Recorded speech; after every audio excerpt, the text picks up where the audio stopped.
الحمدللہ والصلاۃ والسلام علی رسول اللہ۔ گناہوں کو مٹانے والے اعمال میں سے ایک عمل استغفار ہے۔ استغفار کا مطلب ہوتا ہے اللہ تعالیٰ سے اپنے گناہوں کی بخشش مانگنا، اللہ سے اپنے گناہوں کی معافی کا سوال کرنا۔ استغفار اللہ رب العزت کو بے حد پسند ہے۔ صحیح مسلم کی ایک حدیث کا مفہوم ہے کہ اللہ تعالیٰ فرماتا ہے کہ میرے بندو، اگر تم گناہ کرنے کے بعد مجھ سے استغفار نہ کرو تو میں تمہاری جگہ پر ایسے لوگوں کو لے آؤں کہ جو گناہ کریں اور پھر مجھ سے استغفار کریں۔ استغفار کرنے سے بندے کے گناہ معاف ہوتے ہیں۔ استغفار کے کلمات میں مختصر ترین کلمات وہ استغفر اللہ ہے۔ اس کا ترجمہ ہے کہ میں اللہ سے اپنے گناہوں کی بخشش کا سوال کرتا ہوں۔ اس سے تھوڑے طویل کلمات استغفر اللہ و اتوب الیہ، اس میں استغفار بھی ہے اور ساتھ توبہ، اللہ کی طرف رجوع کا اظہار بھی ہے بندے کی طرف سے۔ اس سے بڑھ کر الفاظ ایک حدیث میں آتے ہیں اور نبی علیہ السلام نے ان الفاظ کے بارے میں یہ بشارت دی ہے کہ جو مسلمان ان کلمات کو ادا کرتا ہے تو اللہ تعالیٰ اس کے گناہ کو مٹا دیتا ہے، اگرچہ وہ میدان جنگ سے بھاگا ہوا ہی کیوں نہ ہو۔ میدان جنگ سے بھاگنا، جہاد سے بھاگنا، یہ کبیرہ گناہ ہے۔ تو ان کلمات کی نبی علیہ السلام نے یہ فضیلت بیان فرمائی ہے کہ اللہ تعالیٰ ان کلمات کو ادا کرنے کے نتیجے میں مسلمان کے اتنے بڑے بڑے گناہوں کو بھی معاف فرما دیتا ہے۔ وہ کلمات کیا ہیں؟ استغفر اللہ الذی لا الہ الا هو الحی القیوم واتوب الیہ۔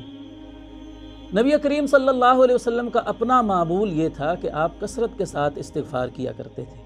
صحیح بخاری کے ایک حدیث میں آتا ہے کہ آپ علیہ السلام نے فرمایا کہ میں ایک دن میں اللہ تعالیٰ سے 100 بار استغفار کرتا ہوں۔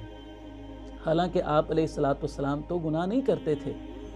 تو نبی علیہ السلام کے اس عمل سے ہمیں یہ سبق ملتا ہے کہ ہمیں بھی استغفار کرنا چاہیے، بھلے ہم گناہ نہ کریں۔ حالانکہ ایسا ہو نہیں سکتا کہ کوئی انسان گناہ نہ کرے، انسان تو ہے ہی گناہ کا پتلا، گناہ تو اس سے ہوتے ہی ہیں۔ تو اگر کوئی سمجھتا ہے کہ میں گناہ نہیں بھی کرتا تو پھر بھی اس کو کثرت کے ساتھ استغفار کرنا ہے۔ رسول اللہ صلی اللہ علیہ وسلم نے اپنے عمل سے ہمارے لیے یہ سبق چھوڑا ہے۔ اور پھر یہ بات بھی یاد رکھیے کہ استغفار کرنے سے صرف گناہ ہی معاف نہیں ہوتے، بلکہ استغفار کے اور بھی بہت سارے فوائد و ثمرات ہیں۔ قرآن مجید میں اللہ تعالیٰ نے سیدنا نوح علیہ السلام کا یہ فرمان نقل کیا ہے جب انہوں نے اپنی قوم سے کہا کہ فَقُلْتُ اسْتَغْفِرُوا رَبَّكُمْ إِنَّهُ كَانَ غَفَّارًا۔ نوح علیہ السلام نے فرمایا کہ میں نے کہا اے میری قوم کے لوگوں، اپنے پروردگار سے اپنے گناہوں کی بخشش مانگو، وہ بڑا بخشنے والا ہے۔ گناہ تو وہ بخش ہی دے گا تمہارے استغفار کرنے سے، اس کے ساتھ ساتھ تمہیں اور بھی بہت کچھ عنایات سے وہ نوازے گا۔ یرسل السماء علیکم مدرارا، وہ تمہارے اوپر موسلا دھار بارش کو اتارے گا۔ ویمددکم باموال وبنین، وہ تمہاری مدد فرمائے گا مال کے ذریعے سے اور اولاد کے ذریعے سے، بیٹوں کے ذریعے سے۔ گویا کہ اگر کسی کو اپنے مال میں برکت چاہیے، اپنی روزی میں اضافہ چاہیے اور اولاد چاہیے، نرینہ اولاد، بیٹے چاہیے، تو وہ کثرت کے ساتھ استغفار کرے۔ وَيَجْعَلْ لَكُمْ جَنَّاتٍ وَيَجْعَلْ لَكُمْ أَنْهَارًا، اور فرمایا کہ استغفار کی بدولت اللہ تعالیٰ تمہارے لیے باغات پیدا فرما دے گا اور تمہارے لیے نہریں جاری فرما دے گا۔ تو یہ سارے فوائد و ثمرات استغفار کی بدولت اللہ تعالیٰ اپنے بندہ مومن کو عطا فرماتا ہے۔